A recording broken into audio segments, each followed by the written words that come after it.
মধুর লোভে পাগল এমন অনেকেই আছে, কিন্তু আপনি কি জানেন প্রকৃতিতেও এমন এক দুর্ধর্ষ পাখি আছে যে মধু খাওয়ার জন্য সরাসরি মৌচাক ভেঙে ফেলে। এই পাখির নাম হানি বাজার্ড। অনেকে একে মধুবাজ নামেও চিনে থাকে। দেখতে বাজ পাখির মতো হলেও আসলে এরা এক ভিন্ন জাতের শিকারী পাখি। এরা বড় মৌচাকে বারবার আক্রমণ করে আর ঠোঁট দিয়ে চাক ছিঁড়ে ফেলে। পৃথিবীর অন্য সব শিকারীর মতোই এদেরও নিজের খাবারের জন্য নিখুঁত পরিকল্পনা আর দুঃসাহসিকতা যে কাউকে বিস্মিত করে। এরা মৌমাছির মধুচাকে অতর্কিত হামলা চালিয়ে মধু খায় এবং চাকটা টুকরো টুকরো করে খেতে শুরু করে। চাক ভাঙতে দক্ষ হানি বাজার্ড মৌচাকের দিকে প্রথমেই চুপচাপ তাকিয়ে থাকে। তার চোখে তখন ধূর্ত চাহনি। একবার সুযোগ পেলেই শুরু হয় অভিযান। ঠোঁট দিয়ে টুক করে মৌচাক ছিঁড়ে ফেলে। তারপর মধু, ডিম আর মৌমাছির টুপ খেতে থাকে অনায়াসে। আপনি হয়তো ভাবছেন মৌমাছির দল বাধা দেয় না। সে তো অবশ্যই দেয়। চাকে হামলা চালানোর আগেই মৌমাছিরা টের পেয়ে আক্রমণ করে, কিন্তু মধুবাজ ডানার বাড়িতে তাদের কুপকাত করে দেয়। এছাড়াও হানি বাজার্ডের শরীর এমনভাবে সুরক্ষিত যে মৌমাছির হুলের কোনো প্রভাবই পড়ে না।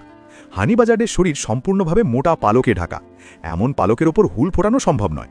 আর থাকলো পায়ের শক্ত অংশ, এখানেও হুল ফোটানো সম্ভব নয়।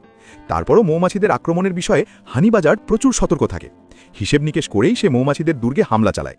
আর তার শক্তিশালী ঠোঁট আর পায়ের সাহায্যে সে একবার কোনো মৌচাকে আক্রমণ করলেই তার প্রিয় মধু চলে আসে মুখের নাগালে। মৌমাছিরা যতই দলবদ্ধ হয়ে চেষ্টা করুক, একসময় তারা ক্লান্ত হয়ে হাল ছেড়ে নেয়। হানি বাজার্ড তখন আনন্দে নিজের প্রিয় খাবারের দিকে মন দেয়। দেখতে বাজ পাখির মতো হলেও হানি বাজার্ড আসলে আলাদা। মধুবাজ বা হানি বাজার্ড পাখি মূলত শিকারী পাখি বলেই পরিচিত। অন্য শিকারী পাখির মতোই তাদের পায়ের নখ, বাঁকানো ঠোঁট। এর দেহ সরু, গায়ের রং বিচিত্র। বুক থেকে পেট পর্যন্ত ক্রিম আর বাদামি রঙের আবরণ। তার চোখ কমলা লাল আর ঠোঁট কালচে মেটে রঙের। মেয়ে ও পুরুষ পাখি দেখতে একই রকম। এর ইংরেজি নাম ওরিয়েন্টাল হানি বাজার্ড এবং বৈজ্ঞানিক নাম পার্নেস পিটেল হর্নকাস। এরা শিকারী পাখি হলেও এরা প্রধানত মৌচাক ভেঙে মধু খায়। মৌচাক ভেঙে মধু খেতে অসাধারণ দক্ষতার জন্য এদের নামই হয়ে গেছে মধুবাজ। এপ্রিল থেকে জুন এদের প্রজননকাল। এরা বনের ফাঁকা জায়গা, আবাদি জমি বা বনবাগানে ডালপালা আর পাতা দিয়ে বাসা বাঁধে। 1 থেকে 3টি ডিম দেয়। ডিমের রং ফিকে লালচে।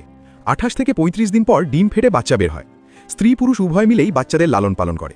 35 থেকে 40 দিনে বাচ্চারা বাসা থেকে উড়াল দেয়। এরা বাসা বাঁধে মাঝারি বা উঁচু গাছে।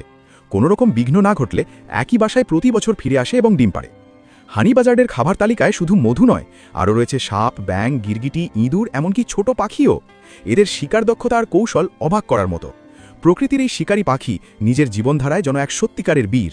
বাংলাদেশের প্রায় সব জায়গায়, বিশেষ করে শীত মরশুমে এই পাখি বেশি দেখা যায়। বনের ফাঁকা জায়গা, আবাদি জমি কিংবা কোনো পার্কের আশেপাশে মৌচাক থাকলে সেখানেই চুপচাপ বসে থাকতে দেখা যায় হানি বাজার্ডকে।